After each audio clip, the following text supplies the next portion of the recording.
bem-vindo ao programa Hora do Estudo Bíblico, com o doutor e professor Lehmann Strauss. Este estudo é o resultado do tempo pessoal com o Senhor, da experiência de ministério pastoral e das conferências bíblicas do Dr. Lehmann Strauss, que nos instrui e encoraja com o ensino da Palavra de Deus. Agora com você, Hora do Estudo Bíblico, na apresentação de Aurélio Campos.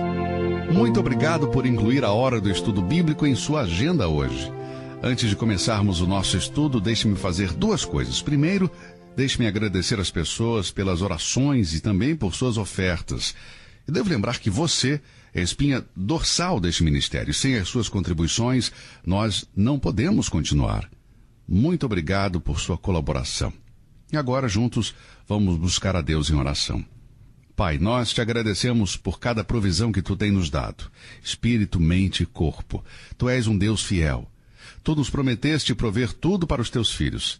E, Senhor, buscamos a tua provisão para este ministério de rádio. Nós te agradecemos pelo privilégio de te representar neste ministério da palavra.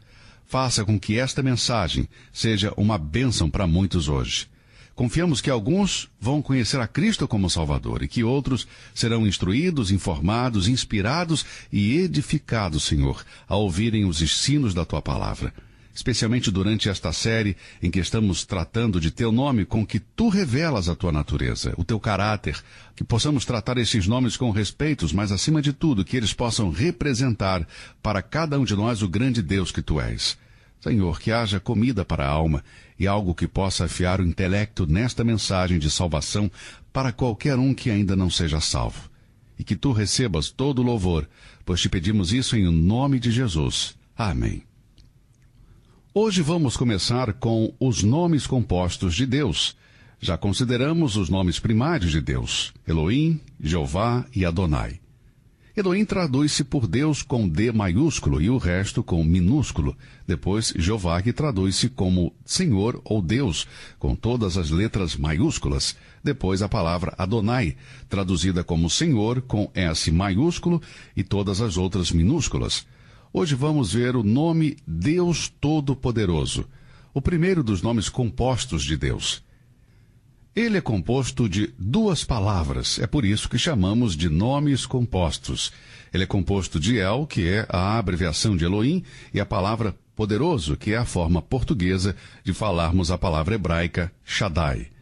Esta palavra Shaddai ocorre aproximadamente 48 ou 49 vezes no Velho Testamento, dos quais o livro de Jó contém 31 exemplos.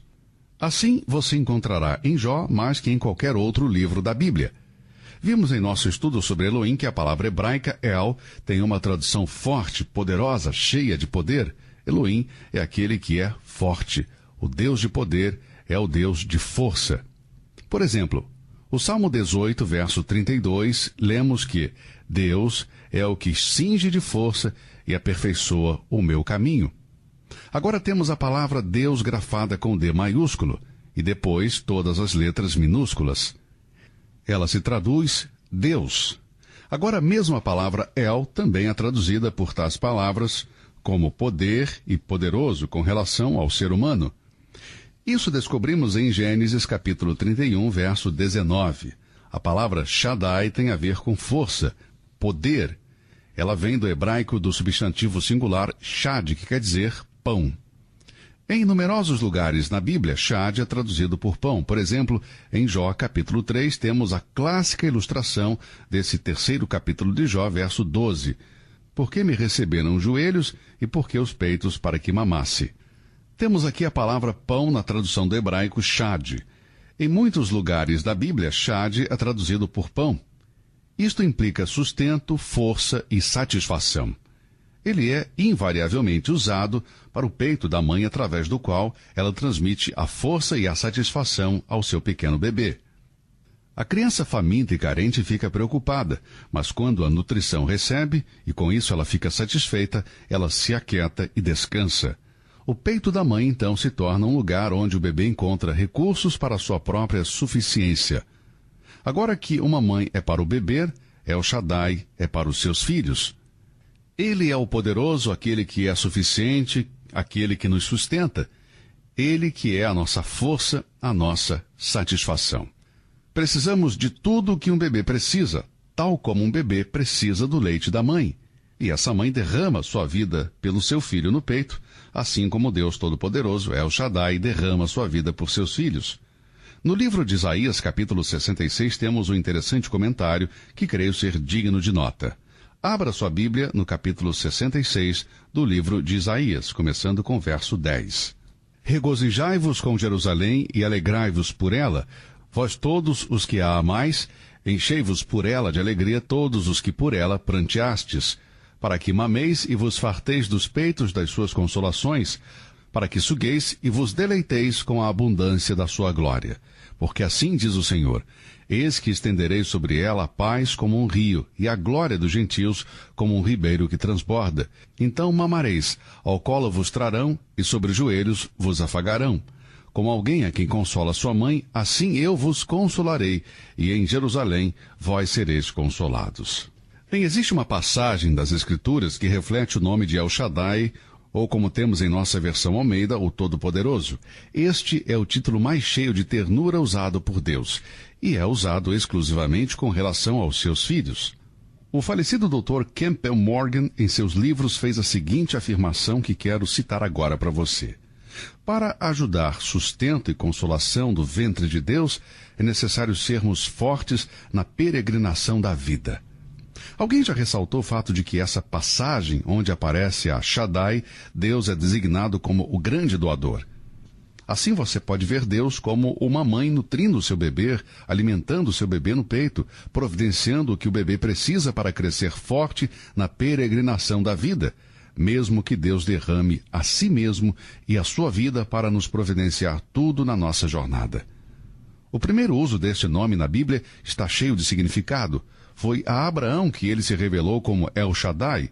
16 anos depois da revelação de El Shaddai, havia prometido a Abraão uma semente. Você verá isso no livro de Gênesis, capítulos 15 e 17. Vamos abrir no capítulo 15 por um momento, Gênesis 15. Vamos ler começando com o verso 4. E eis que veio a palavra do Senhor a ele, dizendo, este não será o teu herdeiro, mas aquele que de tuas entranhas sair, este será o teu herdeiro. Então o levou fora e disse, olha agora para os céus e conta as estrelas, se as pode contar. E disse-lhe, assim será a tua descendência. E creu ele no Senhor, e imputou-lhe isto por justiça. Agora no capítulo 17, verso 1. Sendo, pois, Abraão da idade de 99 anos, apareceu o Senhor a Abraão e disse-lhe, eu sou o Deus Todo-Poderoso, anda em minha presença e sê perfeito. Eu sou El Shaddai, o Deus que é bastante. Agora que Deus já havia prometido a Abraão que ele iria se tornar pai naquela idade, que seria quase humanamente impossível, veja o que disse Deus. Eu sou o Deus Todo-Poderoso, anda em minha presença e sê perfeito. Agora, não literalmente morto, mas com relação aos órgãos reprodutivos, Abraão estava morto. Ele estava bem fora do tempo de se tornar pai, ele já era velho, e disse Deus, eu vou derramar vida dentro de você. Mas veja que Abraão já estava bem avançado em anos quando Deus fez esta promessa. Mas Abraão cria em Deus. Assim passaram os anos muito rapidamente, e quando Sara não concebia, ambos concluíram que em breve seria tarde demais para que as promessas de Deus fossem cumpridas. É claro que este raciocínio era meramente um cálculo humano, e que a sugestão de Sara para que Abraão tomasse a Agar como esposa, a pequena criada egípcia, não era uma prática incomum quando uma esposa era estéril e que a serva engravidasse do Senhor.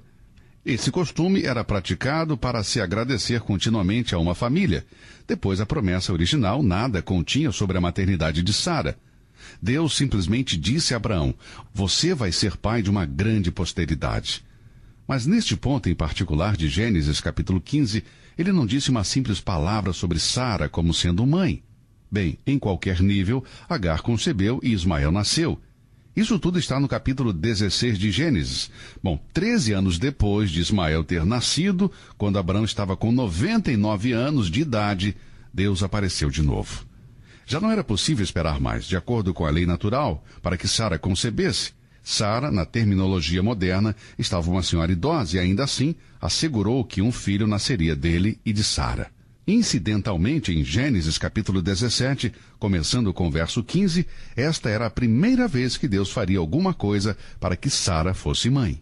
Disse Deus mais a Abraão: a Sarai, tua mulher, não chamarás mais pelo nome de Sarai, mas Sara será o seu nome. Porque eu a hei de abençoar, e te darei dela um filho, e a abençoarei, e será mãe das nações, rei de povos sairão dela. Então caiu Abraão sobre o seu rosto, e riu-se, e disse no seu coração: a um homem de 100 anos há de nascer um filho? E dará à luz Sara da idade de 90 anos? E disse Abraão a Deus: quem dera que viva Ismael diante de teu rosto. Bem, agora o ponto todo era que Abraão estava duvidando de Deus, mas ele não deveria ter duvidado dele. Eu sou o Todo-Poderoso, El Shaddai, o Deus que é suficiente. Abraão não deveria ter questionado a possibilidade física do cumprimento da promessa de Deus, e ele jamais deveria ter sugerido a Deus que tomasse a Ismael para cumprir a promessa. Mas Deus nada teria que fazer com Ismael a este respeito ou este relacionamento. Assim Abraão cria em Deus, e depois você verá que ele estava circuncidado em Gênesis capítulo 17. Neste ponto da história bíblica, o Novo Testamento acrescenta alguma luz. Quando Paulo escreveu a epístola aos Romanos, ele tinha alguma coisa a dizer sobre sua própria experiência com relação a Abraão e Sara.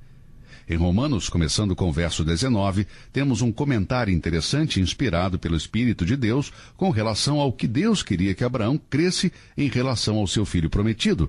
Capítulo 4, começando com o verso 19, lemos: e Abraão, e não enfraquecendo sua fé, não atentou para o seu próprio corpo já amortecido, pois era já de quase 100 anos, nem tampouco para o amortecimento do ventre de Sara, e não duvidou da promessa de Deus por incredulidade, mas foi fortificado na fé, dando glória a Deus. Em Hebreus 11:11, temos os atributos da fé para Abraão à luz da promessa de Deus para ele. Agora era necessário que os corpos de Abraão e Sara devessem se mortificar para que eles entendessem que Isaque era a vontade de Deus. Agora, quando dizemos que o corpo estava mortificado, isso não quer dizer a morte literal do corpo, mas dos poderes reprodutivos do corpo que já haviam cessado. Para experimentar a suficiência de Deus, devemos entender nossa própria insuficiência. Assim Deus disse a Abraão: eu sou Deus Todo-Poderoso. Eu sou Deus que é suficiente. El Shaddai.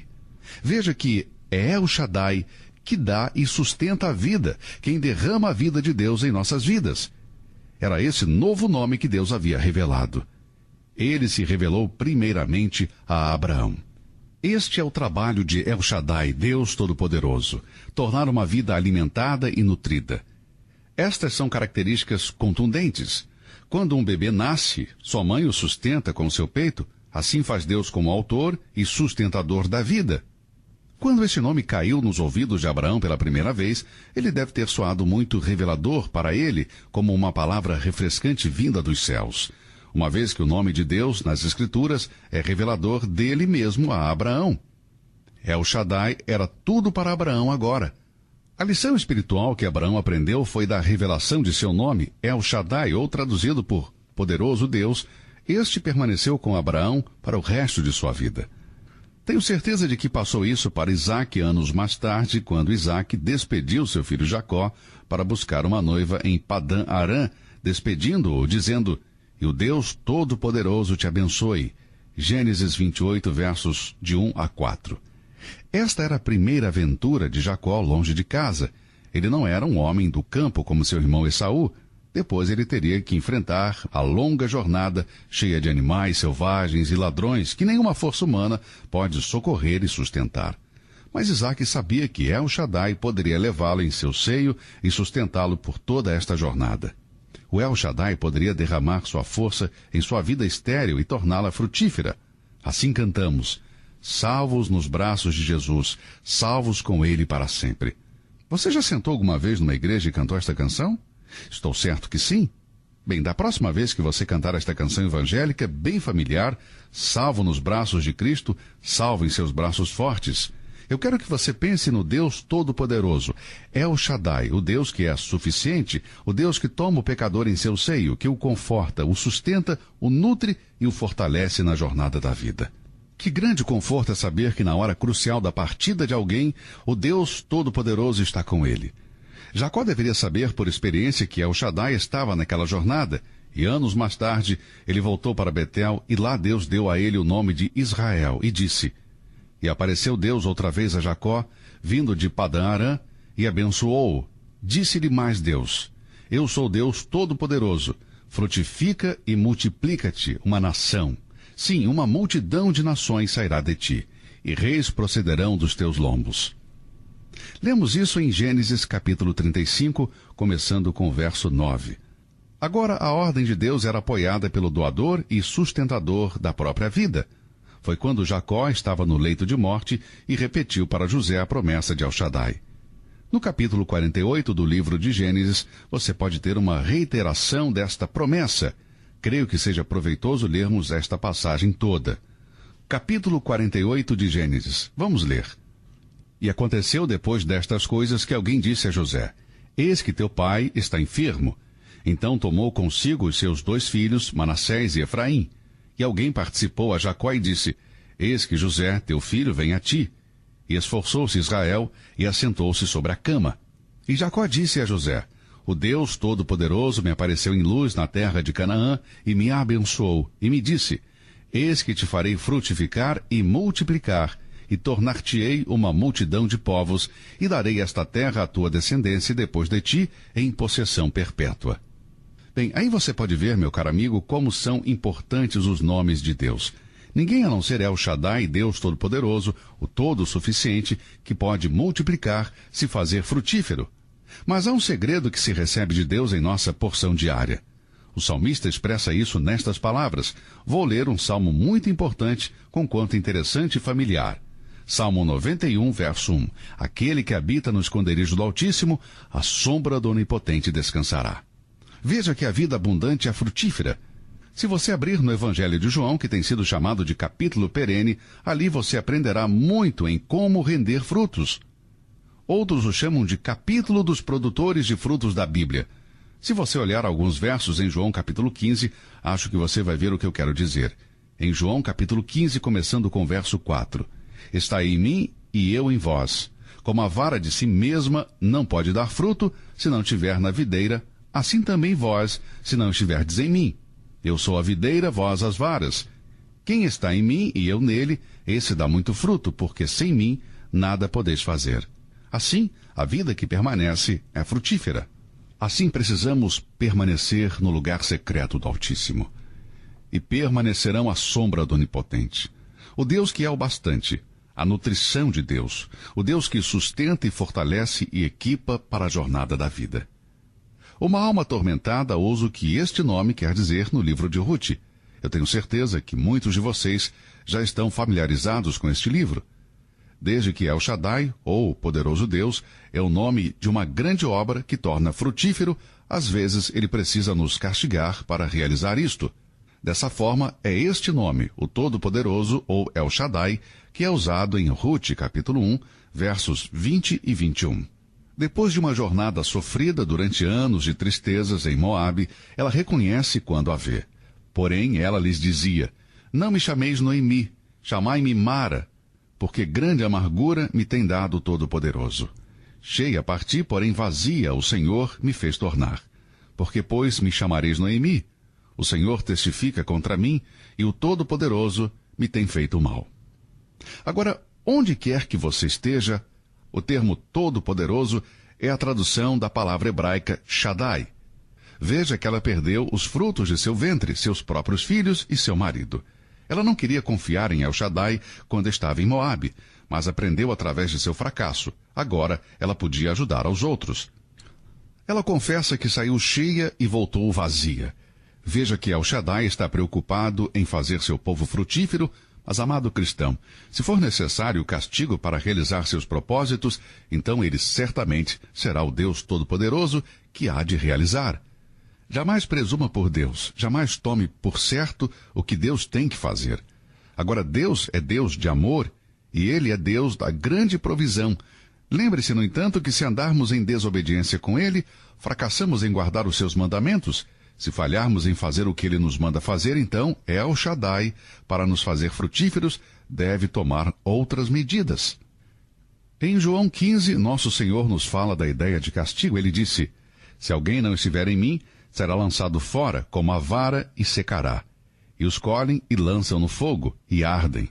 Se vós estiverdes em mim e as minhas palavras estiverem em vós, pedireis tudo o que quiserdes e vos será feito. Mas ele disse: se vós estiverdes em mim e as minhas palavras estiverem em vós. Estiverdes em mim é estar debaixo da sombra do Altíssimo.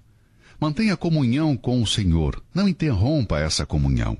Precisamos ler a palavra de Deus e estudá-la, orar diariamente, precisamos saturar nossas mentes com as coisas de Deus, precisamos pensar nas Escrituras, cumprir os planos de Deus para a nossa vida. Se abrirmos a mente para todo o lixo que passa pelos olhos e ouvidos, pela televisão e outras vezes pelo rádio, outros meios de comunicação, estaremos de fato num triste estado. E El Shaddai terá que tomar fortes medidas contra nós. Ele terá que nos levar ao lugar de nossa dependência para com ele. Agora, Deus está preocupado em fazer seu povo frutífero. Isso é o que ele quer de nós. E se for necessário, nos castigará para conseguir isso. Direi de novo, tenha certeza de que Deus vai dar o primeiro passo e ele vai nos castigar. Quando Noemi voltou para casa, ela era pobre, uma viúva desolada, com o espírito em pedaços. Ela estava suprimida pela tristeza. Ela era a figura de alguém que se recusava a permitir que o Deus Todo-Poderoso a fizesse frutífera. Mas assim como uma mãe castiga seu filho, assim El Shaddai, o Todo-Poderoso, vai treinar quem ele ama. Se os galhos não podem dar frutos, então ele terá que podá-los. Se seus filhos não obedecerem, você precisa castigá-los. Hebreus capítulo 12, versos de 5 até 11, nos diz que o Senhor castiga a quem ama. Deus tem sua própria forma lidando com seus filhos desviados. Às vezes ele é severo, mas ele sempre tem o nosso interesse em seu coração. Quando Deus coloca restrições sobre nós, quando Deus dá um primeiro passo, ele nos coloca algumas limitações, nos dá alguns podes e não podes. Não é porque ele não nos ama, mas porque ele nos ama acima de tudo. Ele quer nos nutrir, nos treinar, ele nos quer equipar para esta jornada da vida. Nós temos que viver em obediência à sua vontade para termos todas as bênçãos. Assim, o Deus Todo-Poderoso é o Deus que nutre e que fortalece. Se este pequeno e breve estudo alcançou alguém hoje que não esteja em comunhão com Deus, que ele ou ela volte. Volte, meu amigo, confesse seu pecado hoje. Deus deseja ser tudo o que uma mãe é para os seus filhos. Ele quer nutrir você e sustentar você, fortalecer você e preparar você para os testes e tudo mais que está à frente em sua vida. Deus quer ser tudo o que se aplique a seu nome, Todo-Poderoso Deus. Há apenas mais uma coisa que precisamos saber sobre Deus, no sentido geral. É mais uma coisa que precisamos saber com relação ao seu nome, Deus Todo-Poderoso, El Shaddai. Que ele te abençoe e que você possa hoje conhecê-lo como seu Salvador pessoal, de uma forma bem íntima, bem próxima. Bem, se Deus quiser, estaremos de volta no próximo programa, neste mesmo horário. Que Deus o abençoe. Até lá e continue olhando para o alto. Você ouviu Hora do Estudo Bíblico com o professor e doutor Lehmann Strauss, na apresentação de Aurélio Campos. Se você deseja ouvir novamente esta mensagem, visite a nossa página na internet www.bbnradio.org. Fica o convite para você nos acompanhar amanhã, neste mesmo horário, aqui na BBN. Hora do Estudo Bíblico é uma produção da BBN.